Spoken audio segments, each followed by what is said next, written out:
Morning all of you. कैसे सभी? आशा है सभी अच्छे होंगे। तो हमने आपको 9th क्लास का हिंदी व्याकरण का पहला चैप्टर वर्ण विच्छेद, जिसमें हमने आपको वर्ण की परिभाषा और वर्ण व्यवस्था, स्वर के भेद तथा व्यंजन के विषय में हम बता रहे थे। तो अब हम आपको सेकंड पार्ट में व्यंजनों का वर्गीकरण बताएंगे। तो स्टार्ट करते हैं वीडियो को।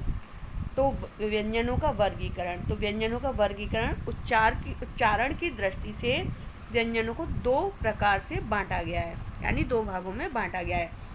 एक तो स्थान की दृष्टि से और दूसरा है प्रत्यय की दृष्टि से, प्रत्यय के आधार पर। तो स्थान के आधार पर जो है वर्गों को किस प्रकार से बांटा गया है। वर्ण का उच्चारण करते समय श्वास वायु मुख के जिस अवयव यानी मुंह के जो पार्ट होते हैं उनसे टकराती है, उसे वर्ण उच्चारण का स्थान कहते हैं। उसी के आधार पर वर्णों का वर्गीकरण किया गया है। जैसे दिया है नीचे, कंठ है, यानी कंठ से जब वायु टकराती है, मुख की वायु, तो उन शब्दों को हमने नाम दिया है कंठ है, यानी गले से। तो वो वर्ण हमारे कौन कौन से हैं? क, ख, ग, घ, ण और हा।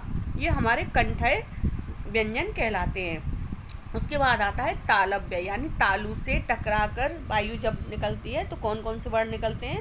च, छ, ज, झ, य और श।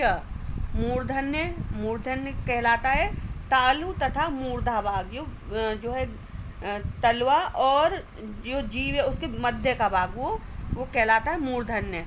तो उससे टकराकर जब वायु निकलती है तो कौन कौन से वर्ण निकलते हैं? ट, ठ, ड, ढ, ण, ढ और ढ, श। तो ये हमारे मूर्धन्य कहलाते हैं। और दंतय यानी दांतों से जब टकराती है वायु तो उससे कौन कौन से? त, थ, द, ध। इनका उच्चारण करते समय हमारी जो जीभ है वो दांतों को टच करती है। अब आता है वतर्स। वतर्स जो है दंत मूल से, यानी दांतों के ऊपर का जो हिस्सा है उससे टकराती है। तो वो कौन से वर्ण हैं? न, स, ज, र, ल। ये हमारे वर्तस्य कहलाते हैं। ओष्ठय यानी होठों को मिलाकर जो वर्ण बनते हैं, प, फ, ब, भ, म। दंतोष्ठय यानी नीचे का होठ और ऊपर के दांत से, वो हमारे वर्ण हैं ब और फ। तो ये हमारे स्थान के आधार पर है। और अगला आता है प्रत्यय के आधार पर।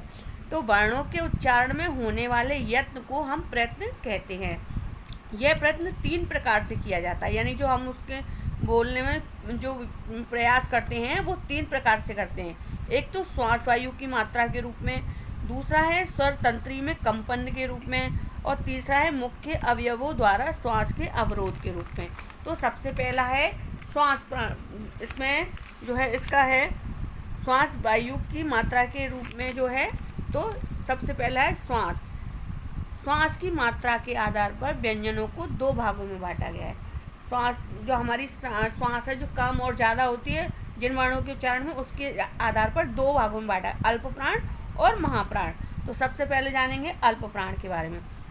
जिन ध्वनियों के उच्चारण में वायु की मात्रा कम निकलती है, यानी जिनमें कम हमें प्रयास करना पड़ता है, यानी श्वास वायु कम निकलती है, उन्हें अल्प प्राण व्यंजन कहते हैं। ये हर वर्ग का पहला, तीसरा और 5वां वर्ण होता है। तो हर वर्ग का है तो क वर्ग का क, ग, ण, च वर्ग का च, ज, य, ट वर्ग का ट, ड, ण, ता वर्ग का त, द, न, पा वर्ग का प, ब, म तथा ण, य, र, ल, व। ये हमारे अल्प प्राण है। अल्प प्राण का मतलब श्वास वायु कम लगती है इनमें। अब आता है हमारा महाप्राण।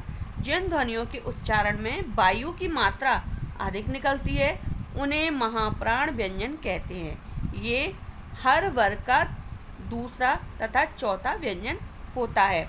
जैसे अल्प प्राण में हमारा हो गया पहला, तीसरा, 5वां। अब बचता है हमारा कौन सा? दूसरा और चौथा, तो वो हमारे महाप्राण के अंतर्गत आ जाते हैं। तो यहाँ पर दिया है न, म, ल ध्वनियाँ, जैसे दिए है नीचे, का वर्ग का ख, घ, छ, झ, ट, ढ और थ, ध, प और फ और भा। ये हमारी महाप्राण के अंतर्गत आती हैं। तो अगला जो है स्वर तंत्रिका के कंपन के आधार पर जो है हम आपको अगली वीडियो में समझाएंगे, यानी वीडियो के थर्ड पार्ट में इसके बारे में हम आपको बताएंगे। ये वीडियो हमारी यहीं समाप्त होती है।